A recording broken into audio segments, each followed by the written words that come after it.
पहली बात आप समझिए कि बिहार में इतनी गरीबी है क्यों। बिहार में इतनी गरीबी इसलिए है कि गरीबी से निकलने के लिए जो 3 रास्ते हैं वो तीनों रास्ते लोगों के लिए बंद हैं।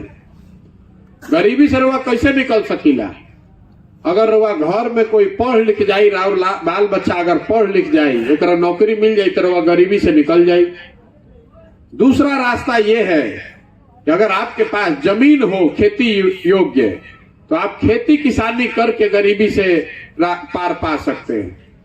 और तीसरा रास्ता ये है कि अगर पढ़ाइयों नहीं खे, जमीनों नहीं खे, पैसा हो खे तो दुकानदारी रोजगार उद्योग करके आप आगे बढ़ सकते हैं।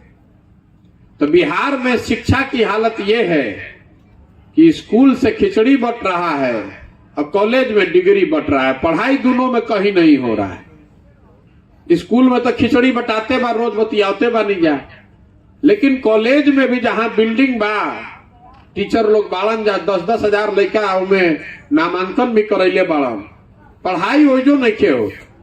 लड़का एक हाली गई कॉलेज में नाम लिखवावे, दूसरा हाली गई एडमिट कार्ड लेके परीक्षा देवे, तीसरा हाली गई डिग्री लेवे।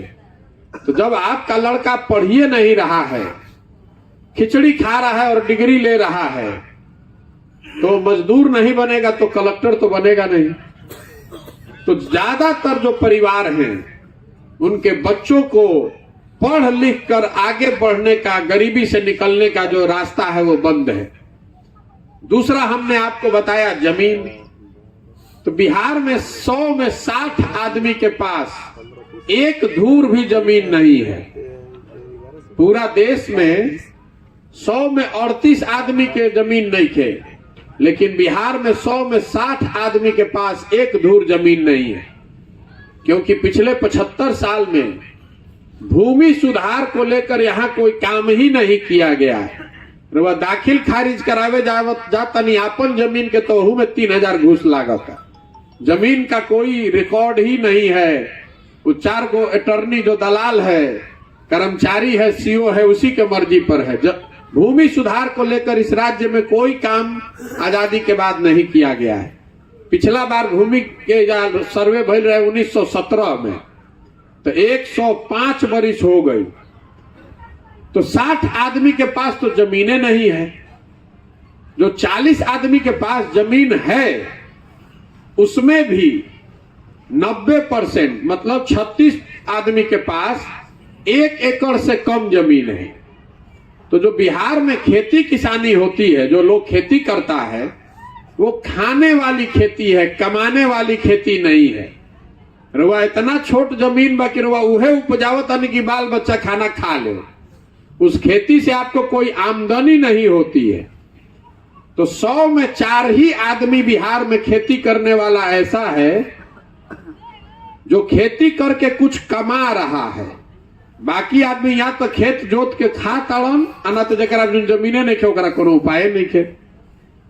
और तीसरी बात है, अगर आपके पास पूंजी हो, पैसा हो, तो आप कुछ रोजगार धंधा करके अपना जीवन सुधार सकते हैं। तो बिहार में पूंजी है ये नहीं खे। कि पूंजी काहे नहीं खे, बात रहो ध्यान से समझी। ये बात आपको कोई नहीं बताएगा। पूंजी समाज में आता कहां से है? पूंजी आता है जो पैसा आप और हम कमाते हैं। इस पैसा में जो बचत होती है, मान ली रवा 100 रुपया कमैनी, 25-30 रुपया बचल, तो 25-30 रुपया रवा बैंक में जाके रखब। तो समाज के स्तर पर बैंक में जो पैसा जमा होता है, उसी पैसे को बैंक लोन देता है, ऋण देता है, ताकि आप घर बनवा सकें, गाड़ी खरीद सकें, कृषि लोन लीजिए, एजुकेशन लोन लीजिए, उद्योग धंधा के लिए ऋण लीजिए। तो बिहार में इसको नापने का पूरे देश में एक पैमाना है, CD रेशियो, मतलब कितना पैसा बैंक में जमा भइल, कितना पैसा बैंक वाला लोन देलन। तो पूरा देश में जितना पैसा हमने के बैंक में रखीला जा, ओकर 70% मतलब 100 रुपया बैंक में जमा करब तो 70 रुपया बैंक वाला लोन के तौर पर हुआ के दी। बिहार में ये दर है 40%। तो इसका असर क्या होता है? पिछले साल इस गरीब बिहार की जनता ने हमने आपने सबने मिलके 4,21,000 करोड़ रुपया बैंक में जमा किया। 4,21,000 करोड़ रुपया बिहार के लोगों ने बैंक में जमा किया और 70% के हिसाब से बैंक को 2,80,000 करोड़ रुपया लोगों को ऋण देना चाहिए था, उद्योग धंधा करने के लिए, घर बनाने के लिए, गाड़ी खरीदने के लिए। लेकिन बैंकों ने दिया कितना? 1,61,000 करोड़। बाकी पैसा कहां गई? बाकी 2 लाख करोड़ से ज्यादा पैसा को बैंकों ने बिहार से उठाकर उन राज्यों में भेज दिया जहां पर उद्योग धंधा लग रहा है। कर्नाटक में, आंध्र प्रदेश में, तेलंगाना में, केरल में, गुजरात में, महाराष्ट्र में। तरवाइजा आज तक सुन ले होखब कि इजा से मजदूर जालन। कुछ आदमी यो कहन के लड़का पढ़े बाहर जाता सन। हम आपको नई बात बता रहे हैं कि बिहार में सबसे ज्यादा गरीबी का कारण ये है कि यहाँ से पूंजी का जो पलायन है, जो पैसा हम और आप बैंक में रख रहे हैं, ये बैंक वाला सब पैसा यहाँ से उठाकर दूसरे राज्य में भेज रहा है। रिजर्व बैंक ऑफ इंडिया का डेटा है, हर साल इसको जारी करता है रिजर्व बैंक कि कितना पैसा बैंक में जमा भइल, अब बैंक वाला उस पैसे का क्या किया। तो 1990 से लालू जी से जब से मुख्यमंत्री भइलन, 1990 से लेकर पिछले साल 32 वर्ष में बिहार में बैंकों ने 26 लाख करोड़ रुपया बिहार के लोगों का दूसरे राज्यों में भेज दिया। रवा के कोई ना बतैले हुई पहले। आप बताइए, आपके पास पढ़ाई का सुविधा है नहीं, जमीन आपके पास है नहीं, और जो भी आप मजदूरी खेती करके 2 रुपया बैंक में जमा कर रहे हो, पैसा बैंक यहां से उठाकर भेज रहा है उन राज्यों में जहां उद्योग धंधा लग रहा है। तो आप गरीबी से निकलिएगा कैसे? रवा कतनो मेहनत कर ली, कोई सरकार बना ले, कतनो सरकार योजना ले आओ, आप यहां से गरीबी से नहीं निकल सकते। यही से रवा देखा था, नहीं पीढ़ी दर पीढ़ी जो मजदूर रहे कर लड़का फिर मजदूर बा, उसका लड़का फिर मजदूर है। 10,000, 20,000, 50,000 में कोई एक आदमी पढ़ लिख के बाहर चल गई, ओकरा नौकरी लागल तो ओकर घर परिवार सुधरल। लेकिन ज्यादातर परिवार के लिए शिक्षा, भूमि और पूंजी की व्यवस्था नहीं है। और जब तक इस मूल बात को नहीं आप समझिएगा, तब तक बिहार को कोई नहीं सुधार सकता है। ये 3 ही बात है। अगर बिहार में तरक्की चाहिए तो लोगों के लिए अच्छी शिक्षा व्यवस्था होनी चाहिए, ऐसी शिक्षा व्यवस्था जिससे लोगों को रोजगार मिले। अगर बिहार में सुधार लाना है तो भूमि सुधार का कानून लागू करना पड़ेगा। फिर से पूरा जमीन के नापाई होके के चाहिए, पता होके के चाहिए कि केकर जमीन कौन बा। अभी तो जगरा जमीन बा वो करो, इतना लफड़ा बा कि ऊपर लोन नहीं ले सकता है। आप अपने जमीन को बेच नहीं सकते हैं। आधा जमीन तो मालिक घर मजरुआ में डाल दिया, जिसका जमीन है उस पर खेती नहीं कर रहा है। और तीसरा, यहाँ पर बैंकों में जो पैसा बिहार के लोगों का जमा हो रहा है, बैंकों पर ये रोक लगनी चाहिए कि आप बिहार के पैसे को बाहर नहीं भेज सकते हैं। हमने के कोई के दूसर के पैसा की जरूरत नहीं है। जो पैसा बिहार के लोगों का है वो तो हम लोग को मिलना चाहिए।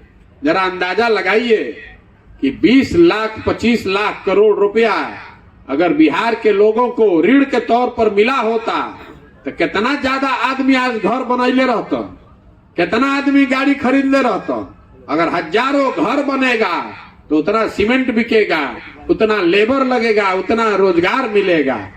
रउआ जाता नहीं दिल्ली में घर खरीदे तो बैंक वाला लोन लेता सन, रउआ के गिफ्ट अलग से देता सन कि भाई हमारा बैंक से लोन लो, हमार ब्याज कम बा। अब बिहार में आज भी 100 रुपया 5 रुपए के रेट पर आप लोन ले रहे हैं। गरीब आदमी को आज भी अगर 10,000 रुपया के लोन लेवे के पड़ जाओ, जरूरत पड़ जाओ कर्जा लेवे के, तो 5 रुपए सैकड़ा पर वो लोन ले रहा है। जो मध्यम वर्गीय परिवार है वो भी अगर घर का लोन लेना होता है तो 20,000 रुपए जाकर आप घूस दे रहे हैं। इतना यहाँ पूंजी का अभाव है। तो ये तीनों चीज सुधरनी चाहिए। सुधर क्यों नहीं रहा है? सुधर इसलिए नहीं रहा है कि आप और हम बिहार में हर 5 बरस बैठ के बात करते हैं कि बिहार में का खराब बा। जहां रवा चल जाए बिहार में, ऐजा सब कोई कुछ जाने चाहे मत जानो, राजनीति जाना था। 4 गो लड़कन के कहीं बैठा दी, घर में, दलान में, खेत खलिहान में, चौक चौराहा पर, चाय के दुकान पर, जहां 4 आदमी बैठी राजनीति बतियाई।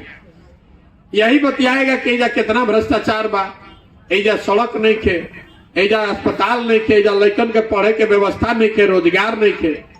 लेकिन जहिया वोट होई वो दिन सब चलाकी चल जाये, वो दिन सब बात भुला जाये। बिहार में वोट के दिन आदमी के 4 गो बात याद बा। पहला बात कि हमार जात का बा, के हमारा जात के खड़ा बा, चलो अपना जात वाला के जितावे के बा।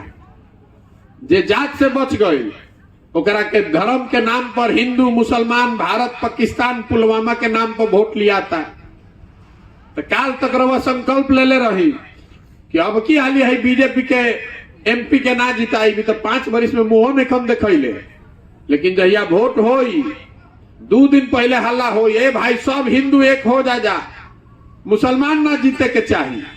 कोई गलती से अगर पूछ देलस काहे दिहल जाओ भाई, तो करे के आदमी चढ़ जाता ओकरे सर पर। है तारा बुझाता ऊपर देखो, ऊपर एजा देश पर खतरा लागल बा। पाकिस्तान के सबक सिखावे के बाद तू नाली गली में जुड़ाइल बड़ा। छोड़ा एमपी के, मोदी जी के देखो, सीधे ऊपर देखा भाई, ऊपर, नीचे काहे देखा तारा। तो जाके भाजपा के दे देनी। फिर जे दोनों से बच जाता तो कहता कि भैया कुछ हो जाओ, और ललटेन वाला राज ना चाहिए, वो अपराध का जो जंगल राज था वो नहीं चाहिए। रवा नहीं न जानो 4 बजे इतना खतरा रहे, आदमी सरे छोड़ के भागत रहे, घर में घुस के अपराधी मारत रहो सब। तो रवा विधायक के कसम खैले बानी कि अब की हालिया विधायक के ना जिताई। तो चुनाव से पहले हल्ला भइल, अरे बाप रे ललटेन वाला जीतो तारा सब। तो कहे भाई छोड़ो भुला ई सब बात, कोई सहू रोक कर ललटेन ना आवे के चाहिए, चलो करे के मन मार के दो। जे तीनों से बच गए तो चौथा हमने के मुसलमान भाई लोग बा। मुसलमान कह रहा है कि भैया जिए चाहे मरे, ये लोग की हालत सबसे खराब बा। दलित से भी ज्यादा परेशान बेचारा मुसलमान है। लेकिन ये लोग कह रहा है कि जिए चाहे मरे, भाजपा के तो ना दे सकीला। जब भाजपा तो भैया मुसलमान विरोधी पार्टी बा। तो बिहार में बचल के, अरे बिहार में तो भैया 2 गो दल बा, एगो मोदी जी के भाजपा और दूसरा लालू जी के ललटेन। नीतीश कुमार बेचारे के तो दले नहीं के बचल, कि कभी ललटेन पकड़ के लटकल बनन, कभी कमल के फूल पर बैठ के पौरा ताड़ा। तो जनता के बुझाते नहीं के रहियन के नहीं। तो मुसलमान कह रहा है कि जिए चाहे मरे, भाजपा को दे नहीं सकते, तो ललटेने लौकता है, यही में किरासन तेल बन के जलल जाए, करे के दबाव है भाई। तो इतना आदमी एजा बैठल मानी जा, ईमानदारी से बताइए इसी 4 चीज पर वोट पड़ रहा है भैया।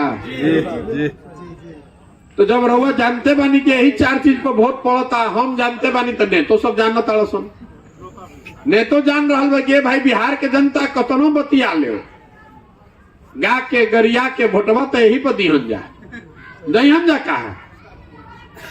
यही वजह है कि कोई काम नहीं कर रहा है। काहे काम करेगा भैया, ओकरा मालूम है बा कि रउआ वोटवा तो यही पर देव, जे करे कि अभी माइक देव, सबे कहे कि हमारा के नेता ठगता। अरे भाई आपको नेता कहां ठग रहा है? हम आपको कैमरे पर कह रहे हैं नेता आपको नहीं ठग रहा है। नेता अगर ठगता तो 1 बार ठग लेता, 2 बार ठग लेता। अगर वह हम 50 वर्ष से ठगाता नहीं जाते, कर मतलब है कि कुछ गलती तो हमनिए में ना बा। अब की हाली प्रशांत किशोर आयल बान तो प्रशांत किशोर ठग के निकल जाइए हम।